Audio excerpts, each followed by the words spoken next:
2 days later, Jenny and I moved into separate adjacent rooms in a hotel about a mile from Curtis's place.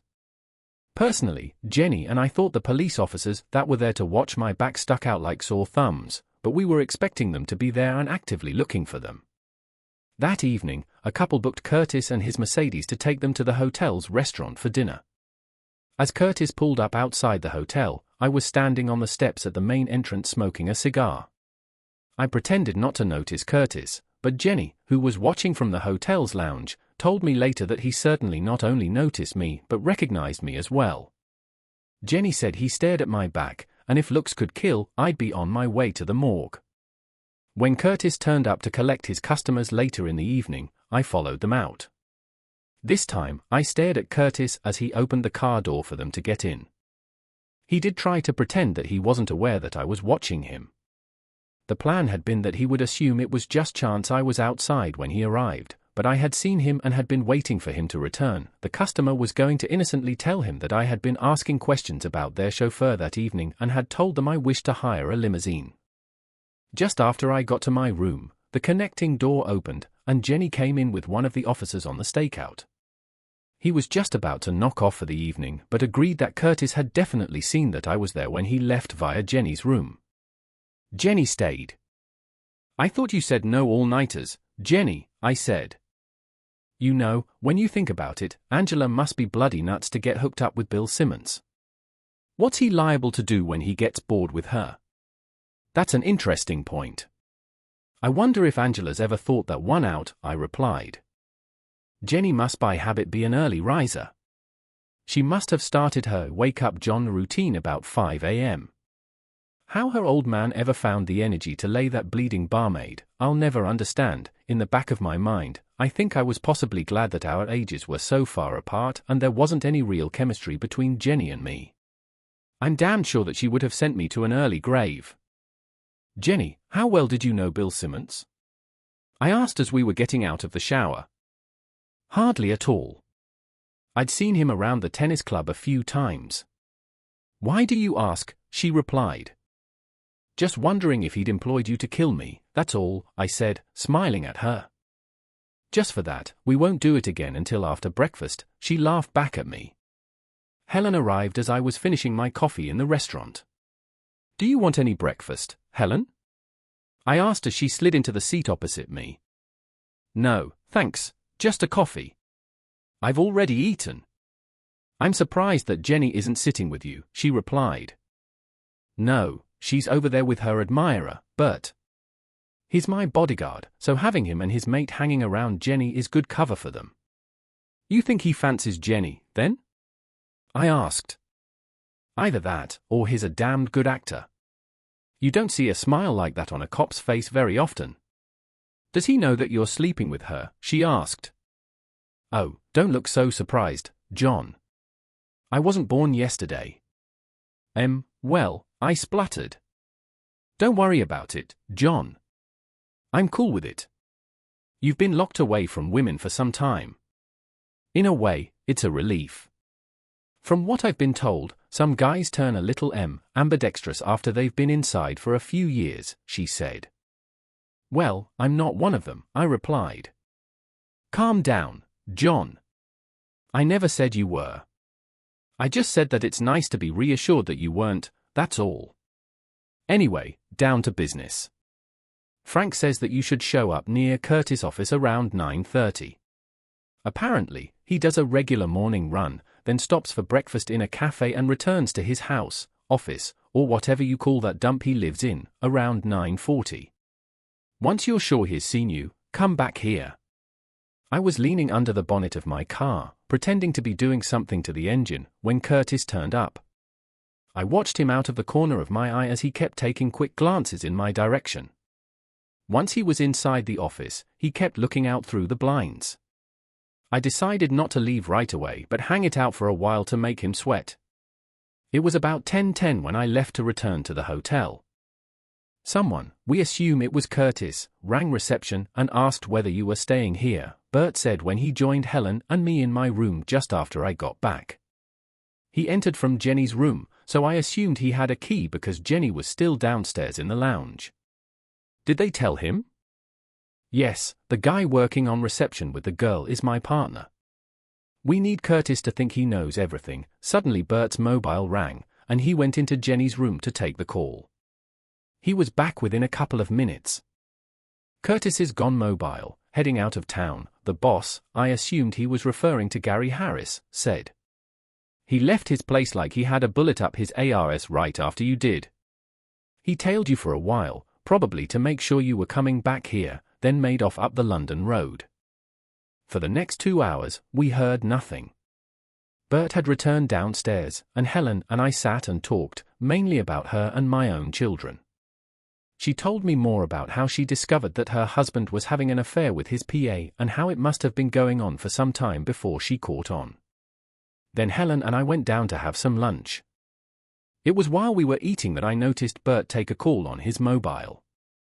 Straight away, from his body language, I could see that it wasn't good news.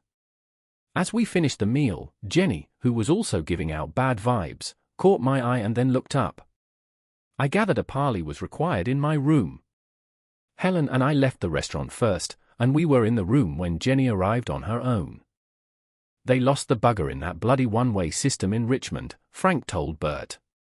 They were positive he was heading for wherever Simmons and Angela are staying, she told us. Are they sure he didn't spot them? I asked her. Yeah, from what Frank told Bert, they just got hung up in the traffic. Richmond can be a real pain in the backside sometimes. Well, in that case, Curtis might have just been going on a job. No, he has nothing in his diary for today, and no one called him this morning, Jenny replied.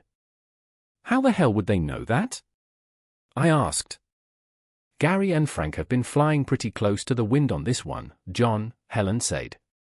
They've bent the rules a bit, so please don't ask how they come by the information they have. They could both be for the high jump if they get caught. Wow, the oh-so-correct Inspector Harris bending the rules, commented. Don't sound so sarcastic, John. I told you, Gary and Frank really want to get Simmons, Helen scolded me. No, they want to be sure they put the right man away the first time. They might be bleeding pissed off that they could have been hoodwinked, but I'm damn sure they would both prefer it if it turned out that they were right when they put me away. Damn shame they are going to be disappointed, you know, I replied. You're a cynic, John. Has anyone ever told you that? Helen said, sounding slightly annoyed. What do you expect? I've just spent 7 years cooling my heels in prison because those buggers didn't do their bleeding job properly. Well, believe it or not, they are sticking their necks out for you now, so please try to be a little appreciative, Helen said, and then we both dropped into silence. I'm pretty sure Helen was angry with me over how I felt about Gary and Frank, but for 7 years I had thought they railroaded me into prison. You don't lose that kind of hate in a hurry. I must admit it was a boring afternoon, even if I was sitting in my bedroom with, in my opinion, a beautiful woman. Pity we weren't in bed, but I thought Helen's affections were directed elsewhere. We watched TV and drank endless cups of coffee until about 7 o'clock when we started talking about going down for dinner. Helen had just gone into Jenny's room so that I could have a shower and change when she came back with Jenny and Bert, my so-called bodyguard. It appeared to me that he was Jenny's bodyguard. Actually, that was unfair of me, since the plan was for me to look like I was alone except when Helen was around. Jenny was good cover for Bert. Probably, I was getting jealous. The boss thinks something is going on, Bert said as he entered the room. They found Curtis's Mercedes parked in a side street near Twickenham station, but there's no sign of him there. So, what does that prove? I asked. Well, someone stole an AMG from a car park in Richmond 2 hours ago. That's 2 stops on the train from Twickenham, and guess what? That AMG is parked in the station car park just down the road at this minute. One of the local guys just spotted it. So, what happens now? There's no one in the car, so Inspector Harris thinks that the driver is watching the hotel, waiting until you go out somewhere on foot. Then he thinks the driver will retrieve the car and try to knock you down. Both the other hit-and-runs were pretty late in the evening, so our man's quite patient. But there's nothing to worry about, we've got men watching the car. When the driver turns up, we'll nab him. I can't see what good that's going to do, If it's Curtis and he was intending to run me down, you can't prove he was intending to kill me. You'd better tell Harris to let him have a go at me. Are you mad, John? He could kill you. Jenny shouted. Jen is right, John. It's too dangerous, Helen joined in. I don't think the boss would go for it anyway, Bert added. Then I can't see the point in this whole charade. Ring Harris and tell him I said he's to get his boys to stay back until the attempt is made. It's not like I don't know what's coming. Harris can call me on my mobile and tell me when the car moves. I'll be waiting for the little bugger, I said. Bert called Harris, and at first, he wouldn't go for it, but then I took the phone off Bert, and after a lot of argument, he agreed that my idea was the best but extremely dangerous. After I made a dig about spending the last 7 years with a load of psychopaths, Harris relented, but he said if I got injured, it would be down to me. I didn't eat dinner with Helen at the hotel. Instead, I walked to the White Hart, a public house about a quarter of a mile away, and had a meal there alone. There was no sense in putting anyone else in danger. The plan was for Bert and his oppo to drive to the pub so that they could watch what was going on. But when they arrived, they had Jenny with them. We didn't acknowledge each other and sat on opposite sides of the bar. The place was pretty crowded, and a couple of times during the evening, people had to share my table. One guy actually struck up a conversation with me, but nothing out of the ordinary happened. By 11 o'clock, they wanted to close up the pub, but Harris hadn't rung to say the car had been moved. So I went into the gin and called him. It looks like a no-show, John.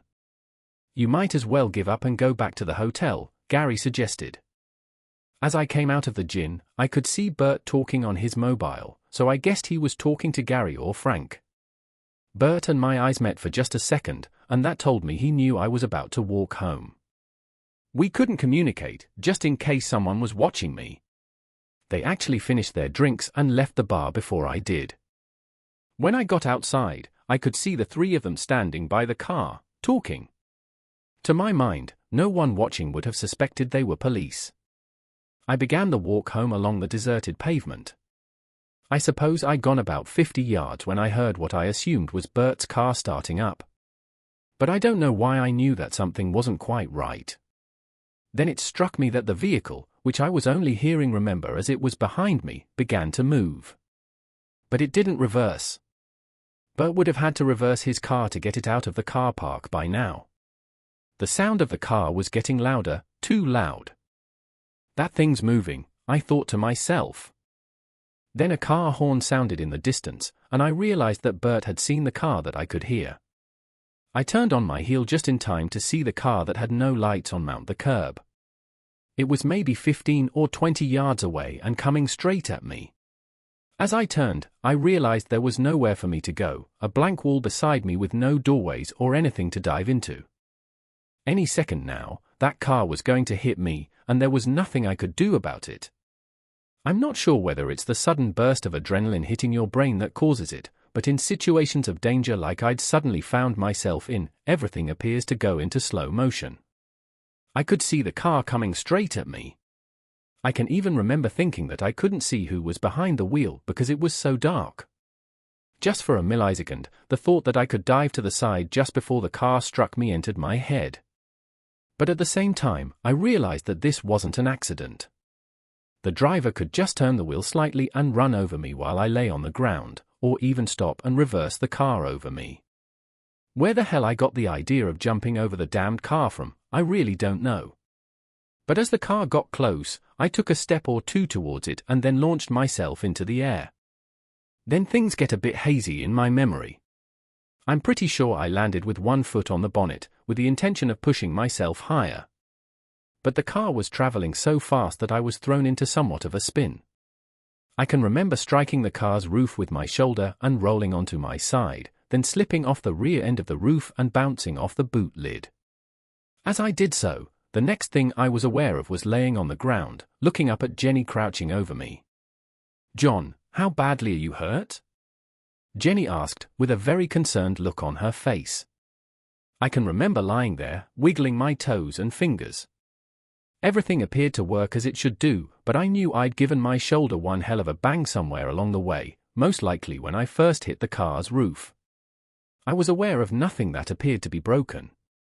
Carefully, I lifted myself to the sitting position, with Jenny trying to persuade me to stay lying down.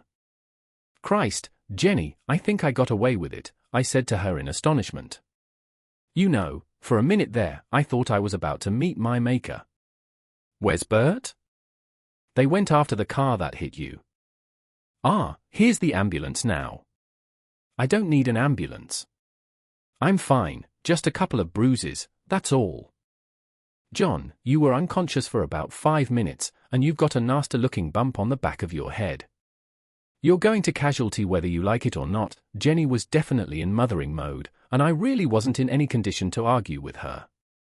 There is also the possibility that I passed out again, as the ambulance ride is a very hazy memory.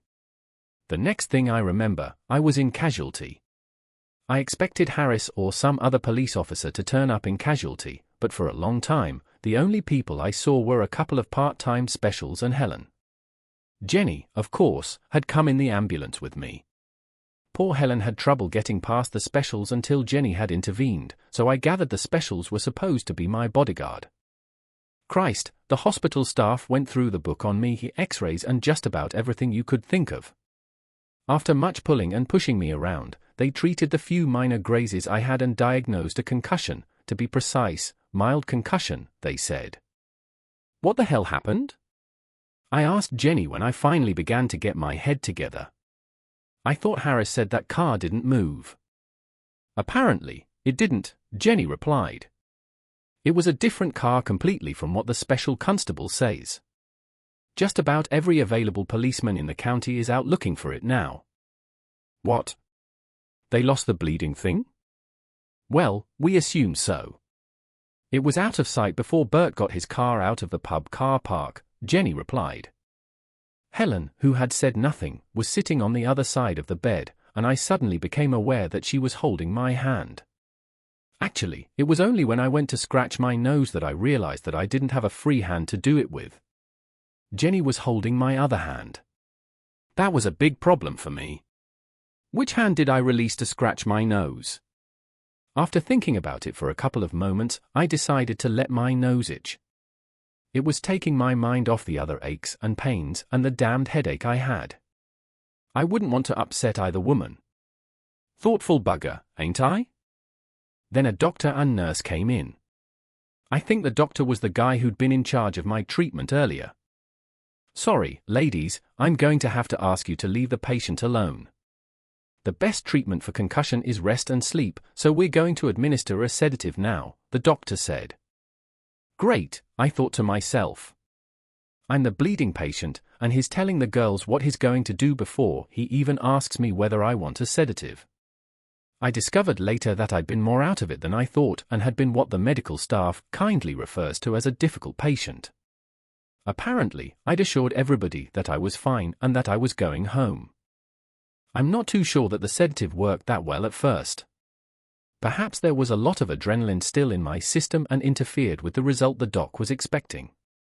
During the night, I woke up several times when the nurses came in to check on me, and that damn beep beep beep of those machines that they'd apparently hooked me up to got really up my nose. At one time, I thought I heard raised voices. I believe they were Helen's and Jenny's, and I got the distinct impression they were putting Gary Harris through the mill. But then I heard a female voice tell them to be quiet, and after that, there was silence, and I must have fallen into a deeper sleep. I had strange dreams about that car coming at me, during which I tried again to see the driver's face, but it was just too dark. Then I had the strangest dream that I was moving. I mean, my bed was moving, and I could hear people talking, but nothing of what they said made any sense to me. There were bright lights and strange humming noises, things that I could hear and was aware of through my eyelids, but I couldn't open my eyes to see. When I finally awoke, I was immediately aware that I was in a completely different room. Just to make life more interesting, hovering in front of my face were the biggest pair of jugs that I'd seen in years, all nicely wrapped up in a nurse's uniform. That's possibly a lie, Jenny carries one impressive pair of Bristols. Anyway, you don't wake up to that kind of view every morning. Well, not when you've just spent 7 years in the pokey, you don't. The nurse was fiddling with something above my head on the bed's headboard. I'm not sure why I did it, maybe devilment, or it could have been that I wasn't thinking straight from whatever drugs they put in me. That's my excuse anyway. I lifted my head just slightly, and it brought my mouth close enough to just give one of those beauties a little nip. Ouch, the nurse shouted and jumped back from the bed. Ah, he's awake, Jenny's voice came from somewhere in the room. At the same time as the retreating body of the nurse allowed me to see Helen sitting in a chair by the bed. Oops, very bad timing, John. There's only 2 women in the world who give a damn about you at the moment, and they are both here in the room. When you take a nip at another woman's jugs, I thought to myself. Mr. Smith, the nurse said, with what I took to be a chastising but at the same time laughing tone to her voice. That's our John. What did he do, bite you? Jenny said, saucy bugger sure did, the nurse replied, with humor in her voice. That'll teach you to put temptation in jonk way. With a figure like you've got, I'll bet a lot of the patients appreciate them, Helen said to the nurse. That struck me as an out-of-character sort of thing for Helen to say somehow. Normally, they try to grab them, not eat the bloody things, the nurse replied, still laughing. I'm sorry, I thought you were someone else, I said, trying to placate everyone. If you think we're going to believe that, you're very much mistaken, you randy little bugger, Jenny replied to me. You'd better warn the other nurses to watch themselves around this one, she directed at the nurse. How are you feeling, John? Helen was by now standing over me. What in the hell happened? Your brain swelled up because of that bump you took on the head. You've been unconscious for over a week, a very concerned-looking Helen informed me. I looked over at Jenny, who was by now standing close to the bed as well. I had the greatest difficulty in understanding what Jenny was trying to tell me with her eyes and eyebrows. She seemed to be looking in Helen's direction and raising her eyebrows at the same time as her mouth went into silly contorted little smiles. There was a message there somewhere, I knew it, but I was buggered if I could understand it. The nurse had left the room, but she very soon returned accompanied by a doctor who chased Helen and Jenny out before he and the nurse put me through the ringer both mentally and physically. Okay, Mr. Smith, I should think you better spend another day or so in bed just to make sure things have settled down, all right? And then you can go home, but take things quietly for a while, please, the doctor said before he and the nurse left the room. Almost immediately, Helen and Jenny returned, accompanied by Ronnie. Ronnie was the first to speak. What the hell did you think you were playing at, John, letting yourself get set up like that? You know, I'm sure we've got a pretty good claim against the police for conning you into a stupid arrangement like that. Should be worth $500,000 at least, more if you play the injured soldier bit long enough. Ronnie's solicitor's mind had been at work. No, Ronnie, no one is getting sued over this. It was partly my idea to try to draw whoever it was out anyway. Just bad luck that they lost the damn car, that's all. What's the story on the car anyway? I asked. The thing turned up burned out, just like the others, Helen replied. John, it looks like someone was preparing to do you an injury anyway. Gary thinks the Ford Mondo that was stolen in Richmond was a blind to keep the police occupied. The car that ran you down had been stolen several weeks ago, before you got out of jail, Jenny said. That's interesting. Does Gary think they were intending to have a go at me outside the scrubs? I asked. He hasn't actually said, but it would be a bloody stupid thing for anyone to try, what with all those reporters who were hanging around outside there, Helen suggested. Maybe that's why they didn't try that day, I observed. Anyway, Gary arranged to have you moved into this private wing, and there are 2 armed policemen on duty outside all the time, Helen informed me. Would that have anything to do with why everybody is calling me Mr. Smith? I asked. Yeah, sorry. It was the first name that jumped into my mind that night of the accident, Jenny said. I was trying to think ahead. I'll admit I was thinking about reporters to start with, but Gary said it's probably best to keep you incognito, you know, just in case Simmons tries to find you. Between Jenny and Helen, who apparently between them had been doing the bedside vigil bit while I'd been sedated, they told me that Curtis had been under police observation at the time the attempt on my life had been made, although the police were convinced that he stole the Mogia that they had been watching that evening. So, the police, in the form of Gary Harris and his sidekick Frank, thought Curtis was aware that the attempt to kill was planned for that evening. Harris had questioned Curtis about his movements that day, but they had no evidence against him at all. It was just speculation and suspicion. The guy hadn't been fazed in the slightest when they pulled him in. Curtis also claimed that he hadn't seen me outside his office. I don't know why it hadn't occurred to Harris that Curtis must have been in contact with Simmons somehow. I thought it was most likely by mobile phone. I know that Harris had arranged for Curtis's registered mobile to be tracked whenever he made or received a call on it. Records of whatever cell he was in were being kept. But back at that time, it was quite easy to lay your hands on an untraceable mobile. Come to think of it, it's still easy if you know how. So, there was the distinct possibility that Curtis had a second one. Harris and Frank came in the following morning and confirmed the tracking. They still hadn't been able to locate where Bill Simmons, Angela, and my children were. They didn't think it was a good idea for them to go public with a missing persons appeal on Angela and the children because we still didn't know how Simmons would react. I think we better have him have another go at me, I suggested. Not a chance in hell. Christ, you only survived by the skin of your teeth last time, Harris said. Well, the bugger was one step ahead of us last time. This time, I'll be better prepared. Anyway, if the car that ran me down was stolen before I got out of the nick, that suggests to me that he was going to have a go at me anyway. I'm buggered if I'm spending the rest of my life looking over my bleeding shoulder, I said. You have a point, Harris said. I can only keep these guys on you for a finite period of time. Someone will start asking questions about the amount of overtime before long. What have you got in mind, John? The same as the first time, but under my rules. I'll lean on Curtis, but without you lot looking over my shoulder. What do you mean when you say a lean, Inspector? You put me inside with some right dodgy buggers. Well, I made myself a few friends amongst them whilst I was there, and I did some of them a few favors. Now, I'm thinking I might collect. But I'll need to know you guys will not be looking over my shoulder, I explained. The two officers looked at each other but didn't actually speak for some time. Then Gary Harris asked Frank if he would prefer to leave the room. Frank said he'd stay, but he needed my assurance that Curtis would walk away from any interview I had with him. I'm not a killer, but whilst I'd been inside, I'd come to understand what fear could do if it was applied correctly. If I can help it, Curtis might piss himself, but I don't intend for him to get injured. Well, not seriously anyway. That's all the little would need to get sympathy from a jury.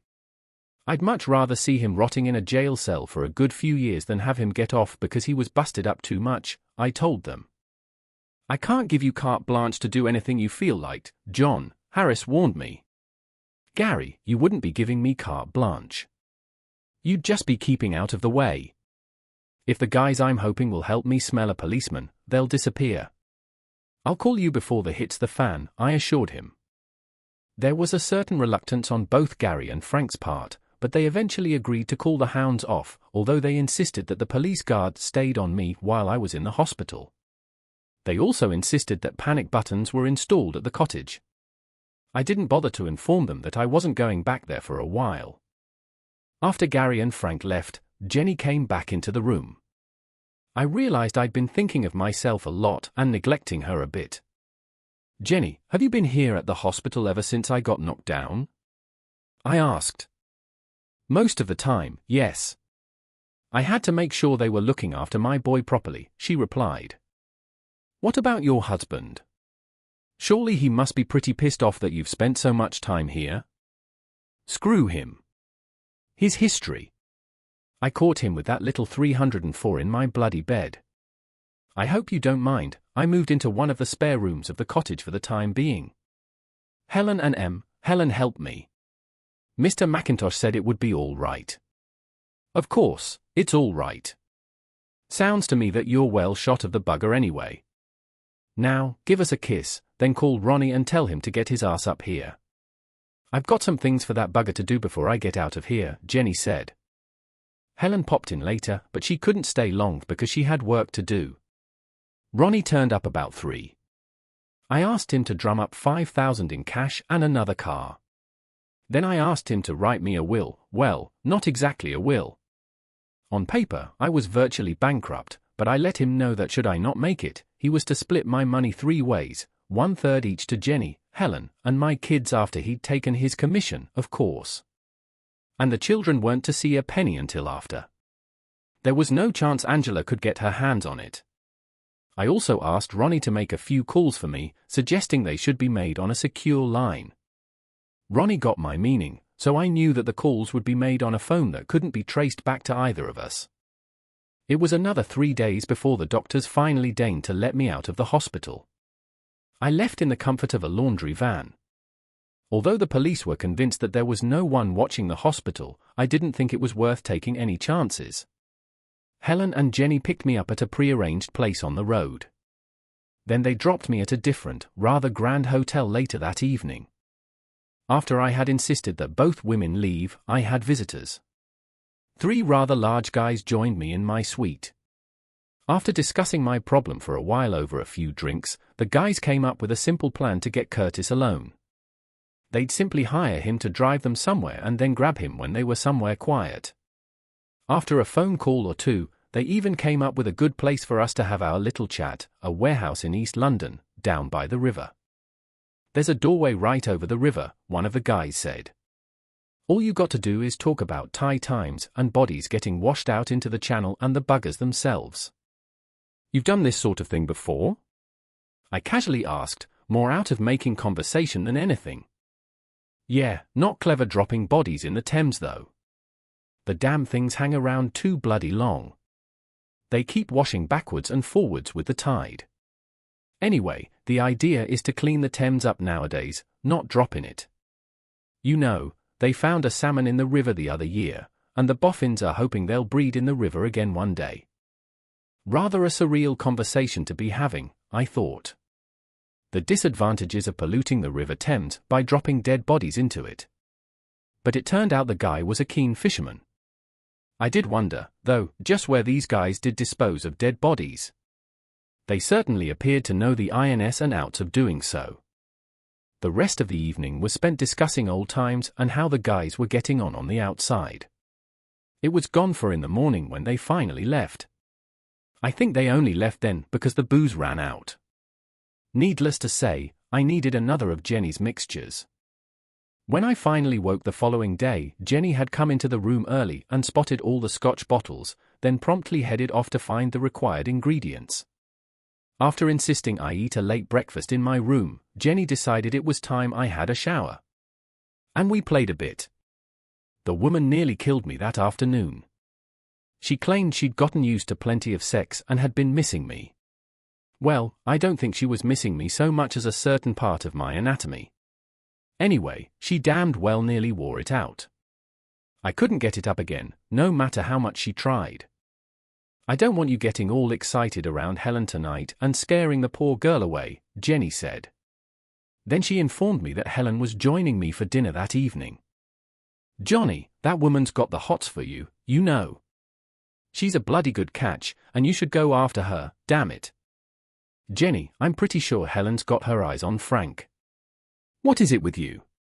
First, you say she's after Harris, and then his bloody sidekick.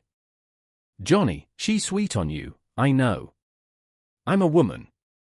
What makes you so convinced?"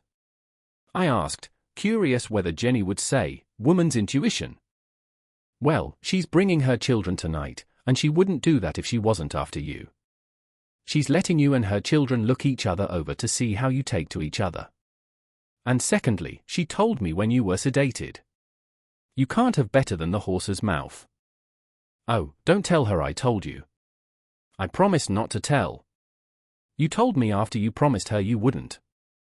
"Yes, of course. Why do you think she told me she was falling in love with you?" "I'm supposed to tell you," Jenny said with a satisfied smile on her face. "You are, of course, and as I know you fancy her, we're saving a lot of time here. You be a good boy in front of the children, and before you know it, you'll be betrothed to Helen on a permanent basis. Look, she's not a tart. I think you'll have to ask her to marry you, Women? Jenny asked. Women? I'll never understand them, I replied. Actually, Jenny was quite right. I was really taken with Helen. I think I had been from the moment she first approached, or should I say, the moment she proved to me that I couldn't frighten her in that motorway services. Helen arrived about 6:30. Dinner would have to be early because of the children. But before the meal, all 5 of us went for a little walk in the hotel grounds. Then we went into the restaurant to eat. Helen's 2 girls were on their best behavior. I doubt that they had been in a place that grand very often. Come to think of it, neither had I. I don't really stand on too much ceremony. I had some fun with them by taking the mickey out of the correct waiter. The girls giggled, and Helen gave me that look that I could remember getting from Angela when I messed about with my children in public. I really believe that, with Jenny's help, I hit it off quite well with the girls. Jenny had supplied me with the correct little gifts to give them. First impressions are important with children and in-laws, she said, as I gave the children their little presents. I discovered there was an extra little box in the bag that Jenny had given me. That proved to be a brooch for Helen. It was nothing special or very expensive. Apparently, Helen had told Jenny she liked it when they'd been going around the shops together while I'd been asleep. As my time in hospital was explained to the children, officially, that was the purpose of the dinner. I was thanking the children for letting their mother spend so much time away from them while she'd been at my bedside. Helen and the children didn't stay very late. After they left, Jenny declared the evening a success and demanded that we go into the bar for a while to celebrate. Just how do you know the children like me? I asked Jenny. Not like Superman, who jumped over a car in one bound, they were struck. How could they not like you? Christ, if you get your own children back off Angela, you and Helen will have a bloody house full. You'll need a governess. Do you want my application in writing now? Jenny said with a triumphant tone to her voice.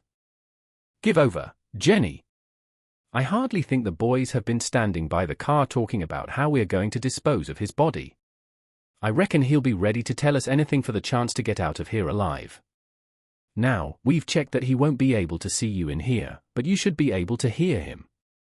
We'll check with you in case there's anything we don't cover, right, Marco? Let's get the ball rolling.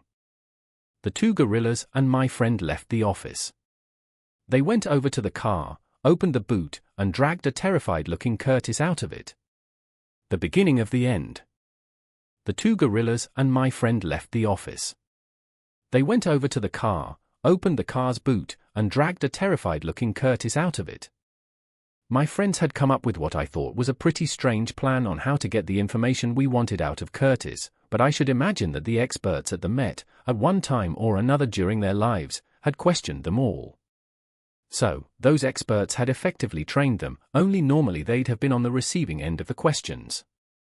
Okay, asshole, where is he? Gorilla 1 demanded. Who?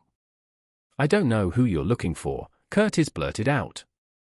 I could see that the guy was shaking with fear. He didn't know who these guys were, but one look at them told him they were in a different league to any criminals he'd mixed with in the past. My friend, who had his back to Curtis, turned now and looked him in the eye. Where is Johnny Carpenter? My friend said with real venom in his voice. Curtis was physically taken aback by the question. He'd obviously expected that he was going to be asked about Simmons, but these guys were asking him about me. A look of complete confusion came over his face. John Carpenter? I haven't seen him since his trial, Curtis eventually lied. I don't think Curtis even knew where the blow came from. I only just caught sight of Gorilla 2's quick movement. Curtis doubled up on the floor, the breath knocked out of him by the punch to his stomach. Don't you lie to the boss, Gorilla 1 said. Carpenter was at your office the other day, what did he want? Curtis, who had been staring at the size 9 boots that were only a couple of inches from his face, looked up at the gorilla. I don't know what he wanted, I didn't speak to him. Then why was he there? The boss asked. I don't know, I told you, he's probably after me because I grasped him up in court. No chance, Gorilla 1 said, dragging Curtis from the floor by his lapels. you'd be floating in that bleeding river by now if Johnny Carpenter was after your blood. Now tell us, what did Carpenter want with a little like you? The plan here was for Curtis to get the idea that these guys weren't looking for Simmons at all. If he thought that they were looking for me, Curtis might be more likely to let slip where Simmons could be found and get himself out of the obvious jam he found himself in. I don't know, I told you, I just gave evidence against him in court a few years ago. I figured the guy was going to work me over. I got out of there as quickly as I could, I ain't seen the bugger since. Bollocks! If Johnny Carpenter were really after you, you wouldn't be alive for us to talk to. Johnny Carpenter doesn't play games.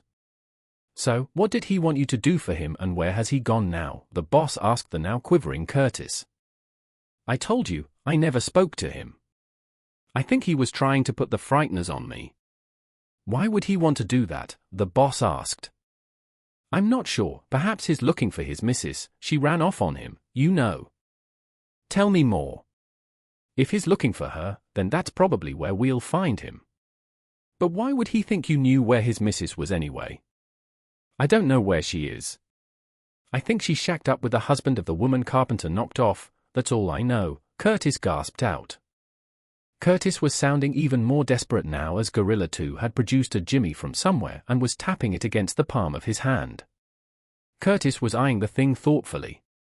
I think he knows a lot more than he's telling us, boss, Gorilla 2 said. Let me teach him a little respect. What, like the last time, that little was too busted up to say much at all once you'd finished with him? Gorilla 1 commented. Kicking the out of them is quite satisfying, but fear is a far more useful tool. Once you start knocking them about, there's a chance that you do the buggers a serious injury, then they go unconscious on you and you're screwed. Bernie only gave him one little tap and the rest is down to the little shit's imagination, the boss said, picking up a chair that was in the office and carrying it back out to where Curtis was laying. The two gorillas picked up Curtis and sat him in the chair. Then one of them slapped him around the face a couple of times. Curtis opened his eyes and looked around as if he didn't know where he was, then suddenly it dawned on him, he was still in his worst nightmare.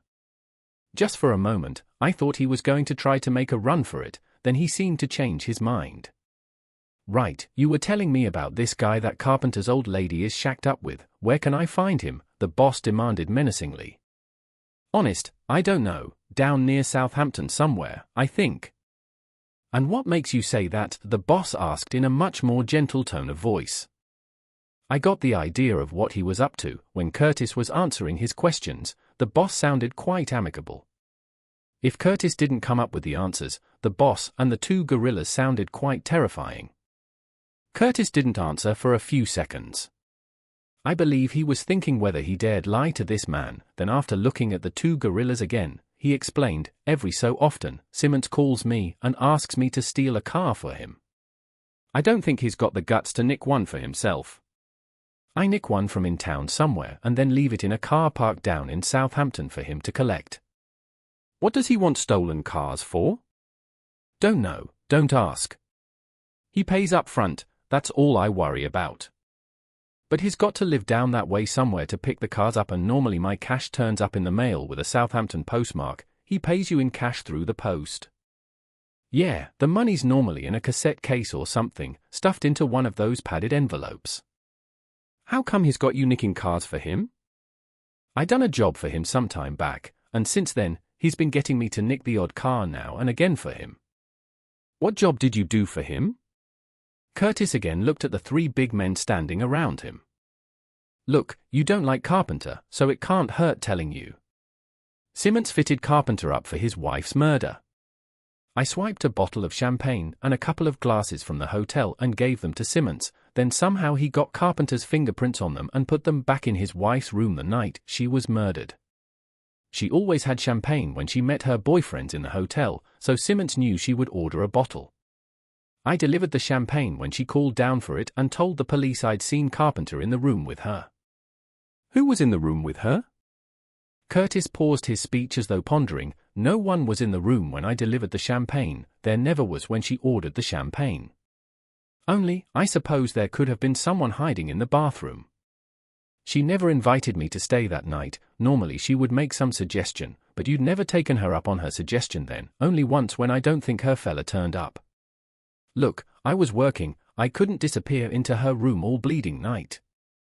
Just one night, her bloke never showed, and she waited until I was off duty. Christ, the woman was a sex machine. What about these boyfriends of hers, did you ever see them? No chance. I think that's why she used the place, there are no security cameras. Well, not back then. I think her dates came up the fire escape, it was right outside the window of that room she always used. I don't think anyone in the hotel ever saw them, the manager inadvertently observed me. He seemed to be asking me if I had any more stories to share, or if he had run out of questions. To be honest, I was so focused on other things at the time that I was unable to come up with any. After racking my memory, I recalled that, approximately a year prior to Mary Simmons's murder, her lone surviving relative, Angela Annie, had become so elderly and fragile that she had entered a care facility. The elderly girl lived somewhere close to Dibben, on the verge of the New Forest. Even though I'd only been there once, I could still sort of remember where it was. I had started to question if Angela had inherited the house after the elderly woman had passed away. The house was, as I recall, fairly remote, the perfect place to hide out with no nearby neighbors or other indicators of who was coming and going. Southampton was just a short distance away from there. Anything else you can think of, my friend, the boss, asked as I suddenly realized he was in the office with me. No, but I've got an idea where I might find Angela and my kids. Can you sit on the little for a few hours whilst I go down to the New Forest to check it out? If he gets to a telephone, Curtis might get in contact with Simmons. Simmons ain't as dead as this little bugger, he might put two and two together. Aren't you going to call the cops in? No, I don't think so, well not yet anyway. It's only a hunch, and if they send the local cops nosing around, God knows what Simmons would do. He's killed before, he might panic and use my kids as hostages or something. I want to go down and get my kids out of there before the hits the fan. But I thought you said he had a cast iron alibi for his wife's murder. Well, he paid that little Curtis off, what's to say he didn't pay off the people who gave him that alibi? Then there's my friend's father, and Simmons had a go at me the other night, remember? Sit on this little bugger for a few hours until after I've checked out the place I'm thinking of, at least. Then I realized that Curtis was out of sight in the warehouse. Where is he, anyway? The boy stuck him back in the boot of his car, he's safe enough in there for a while, I should think. He's getting used to it by now, he's been in there most of the night. But you aren't going down there on your own, Bernie and me are coming along just in case you get into trouble. Marco can babysit laughing boy here. We were on our way 10 minutes later. After we passed Winchester, I gave Gary a call and told him I was on my way to the house I believed Angela and my children were staying at. Gary told me not to do anything foolish because he was an unhappy police officer. Before I'd finished talking to him, he and Frank were in their car, chasing after me. However, I had a good hour or so on him, and he couldn't pin me down to the local police because he didn't know what car I was driving. We parked a mile or so away from the house and bided our time until nightfall. I had made the precaution of turning off my mobile phone so that Gary couldn't use its signal to determine my approximate location. Sitting there, taking swigs from a hip flask, Bernie and the boss looked extraordinarily casual. They told me that after you'd waited for the right moment to pull off a job, a heist, a few times, you soon learned to keep your cool. We pulled up to the house after dark and parked down a track so that it was hidden from view from the road. Simmons was a bigger guy than me, so I looked around in the boot for a wheel brace or something to use as protection. Bernie handed me his Jimmy, it was exactly what I wanted, heavy and short. Bernie and the boss followed me until we were almost at the house. All the downstairs rooms had their drapes closed, with the exception of the kitchen, even though the lights were on. I tried the back door since no one was in the kitchen. It was surprisingly unlocked, but then again, a lot of country folks don't lock their doors when they're inside their homes. I sent the boys outside to wait while I went inside and took a peek. I then slipped inside. There was a near total silence in the house. The hallway leading to the kitchen was completely dark, but from the other end of it, which I presume to be the lounge, I could hear the soft hum of a TV or radio. The lounge door was ajar, so I stealthily made my way down the hallway to peer through the gap between the door and the jamb. I pushed the door slightly open to increase my field of vision because it looked like the room was empty at first. Everything went black just as I was beginning to see a man's foot on the ground. I found myself lying on the floor of the room I had been trying to peer into as my senses gradually returned. A ache in my head told me I'd taken a blow to the back of it. I had no idea how long I'd been unconscious. I slowly fixed my gaze on the lifeless body that was in front of me. It was Bill Simmons lying there, not a few feet away from me, as my vision and thoughts cleared. I think I lifted myself onto one elbow to get a better look and convince myself that I was correct in the impression I'd had that he was dead, I replied. Angela said, "Yes, John, he is dead," from somewhere behind me. She was sitting on the other side of the room, an automatic pistol in her hand, as I looked around in shock. I asked, not really sure if I was asking about Simmons or what had hit me, "What happened?" Or rather, as far as the police will be concerned, you shot him," Angela responded. "Yeah, I think that it shouldn't be too difficult to convince them that you came here looking for revenge on Bill for stealing your once loving wife away from you. You had a gun and were intent on killing both of us. You shot Bill first, but unfortunately for you, he had a gun in the desk here. I managed to get to it whilst you had an altercation with Bill, and in panic, I shot you in self-defense. It wasn't quite the way I'd planned things originally, but it serves the same purpose. You'll both be dead, and it'll save me organizing an accident for Bill later." I know that what Angela had said did register in my befuddled brain, but I had other things I was worried about. "Where are the children, Angela?" I demanded. "Don't worry about them, John. They're in a nice boarding school in Kent, quite safely out of the way. You won't get away with killing Bill or me that easily, Angela." "Oh, I think I will. I've had time to think this out.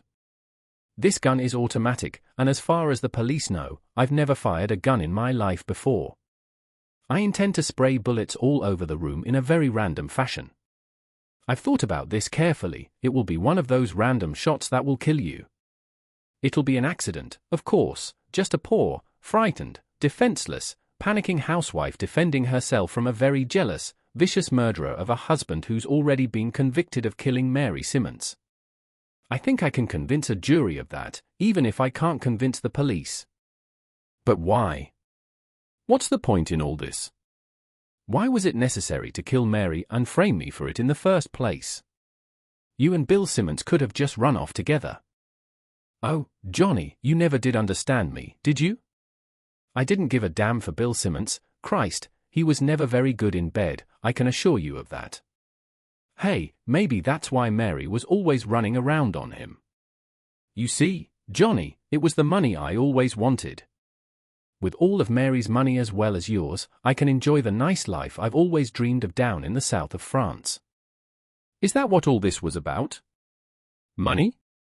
You and Simmons framed me and sent me to prison for 7 years just so that you could get your hands on Mary's money. I'm sorry, darling, but that's about it. I was bored, and I wanted to live the high life. There wasn't much sense in having you bumped off. I couldn't have lived the life I've always wanted on what you had. Suddenly, it struck me that if I hadn't safely squirreled all that money away abroad, I could have been the one who got killed in the first place. Angela had always been a spendthrift, so I'd siphoned off as much as I could get away with to avoid arguments over her excesses. You know, at one time I did think about taking out a big life insurance policy on you, John," Angela went on, "but I'm pretty sure that would have made the police suspicious if you'd suddenly turned up dead. And then poor old dumb Bill there started making passes at me. You know he had nothing, it was all Mary's money. So it wasn't too difficult to talk him into it." "So you planned it all?"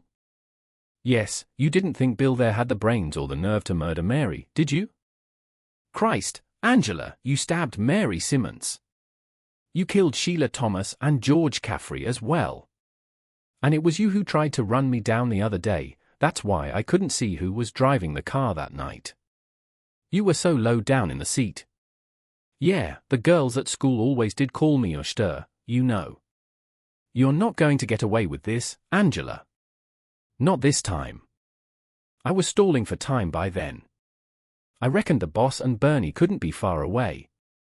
I don't know why, actually, but I had the distinct impression that they were outside the door, in the passage. The problem was, Angela was sitting on the other side of the room, away from the door, and she had a gun pointing at me. Oh, I think I will.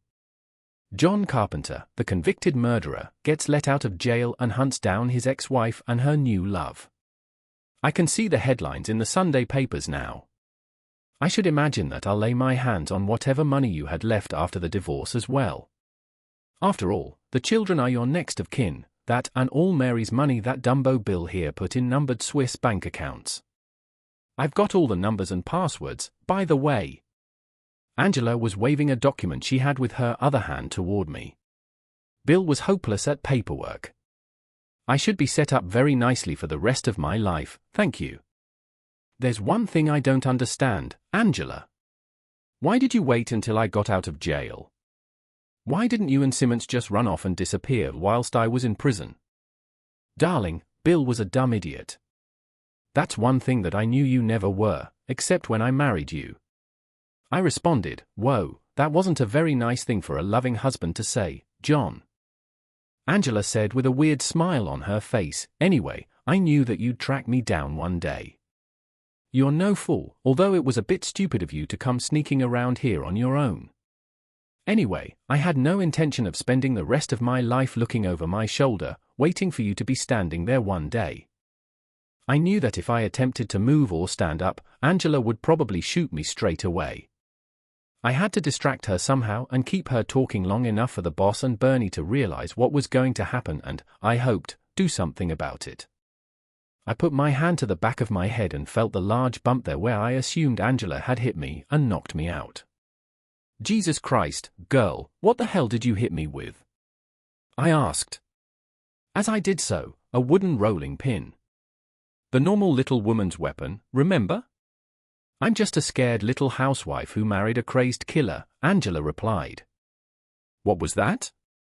Angela asked, as there was a distinct noise outside the window. That was my cue to be ready to move. I figured that the boss or Bernie was trying to divert Angela's attention. Then, suddenly, the whole damned window burst inwards. I was to find out later that Bernie and the boss had thrown a garden bench seat through it.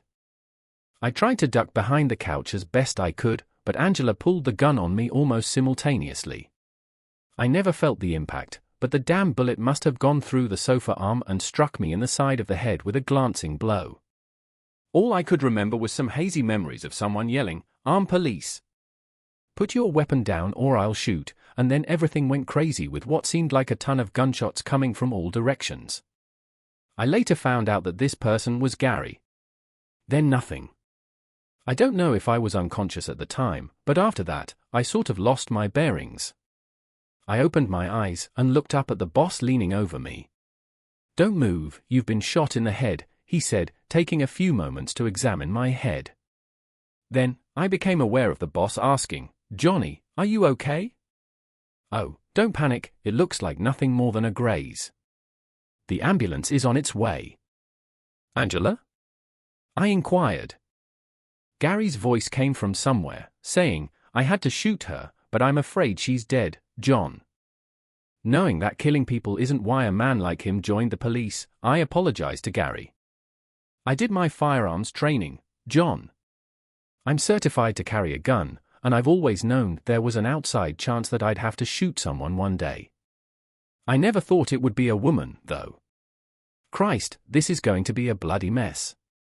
I had to use your friend here's gun. Look, you two had better make yourselves scarce before the local boys turn up," Gary said, focusing on his boss and Bernie as well. "We'll have to come up with some story about me finding this gun in the house here. Damn, I should be nicking you for carrying the blooding thing, you know? That's a 5-year stretch, don't you?" The boss and Bernie both looked at Gary and nodded. "Oh, and if this gun turns up with a forensic match for any other crimes, I'll be after you like greased lightning." The boss answered, "No chance. I can assure you that it's clean. Picked it up myself, brand new, in the States last year." Then they quickly left the house after stealing my car keys. "What a mess," Gary said, returning his focus to me. After examining my head wound, he concurred with the boss that it appeared to be merely a small cut. Fortunately, in a way, it took forever for the ambulance and the local police to show up, so Gary, Frank, and I had plenty of time to make our story sound plausible. Angela's entire speech was heard by Gary. I had felt his presence outside the door. It had been him. It seems that Curtis had managed to get away. The man who was supposed to be watching over him, Marco, had called the boss to alert him to the possibility that Curtis would call Simmons. Thus, the boss had called Gary and Frank on my cell phone, which I had left in the car, fearing that things might get out of hand. As it happened, Gary's memory was incredibly sharp. Upon discovering that I had been traveling to the Southampton region in search of Angela, he mentally reconnected with her and hazily recalled that during their interview, Angela had mentioned that her sole surviving relative resided in the New Forest. This was during the course of his investigation into Angela's death. It seems that after my arrest, he recommended that Angela contact a family member to stay with her. Angela then mentioned that the only family member she had was residing in an assisted living facility for the elderly. That had been sufficient, though, for Gary and Frank to move toward the center of the forest. Interestingly, they hadn't been all that far away when the boss had called. Before Gary and Frank arrived, the boss and Bernie had seen Angela sitting there, pointing a gun at my lifeless body. Gary seemed to be all for going in unarmed, but the boss had offered Gary his handgun, putting himself in danger of being arrested for even owning one. Gary and I are not sure we will ever understand what the boss did that day. The boss is a notorious career criminal, well, notorious in some circles of London. To take out an illicit weapon and hand it over to a policeman for our safety was presumably an invitation to a lengthy stay at the pleasure of Her Majesty. Gary, however, made the decision not to confront the boss about his behavior for personal reasons. Fortunately, when the police searched the house, they discovered several more guns. It was obvious that they were all connected to Angela in some way. Apparently no one asked too many questions about the one Gary had supposedly found in the kitchen because they were hidden among her clothes and belongings. After being hauled off to the hospital, I spent the night there and had multiple stitches placed in my head wound. When Helen and Jenny saw me there, they both gave me a hard time for pursuing Angela and Simmons by myself. It was some time before they found out where the cottage was, and things had calmed down a little after we managed to avoid the press when we left the hospital. They reappeared around the time of the inquests, but appeared to quickly lose interest. To be honest, they were a real pain in the ass when the most difficult task I had to complete was due. After boarding school, I had to pick up my girls and break the news to them that their mother had passed away. The fact that Angela and Simmons had informed them that I was dead made this even more difficult.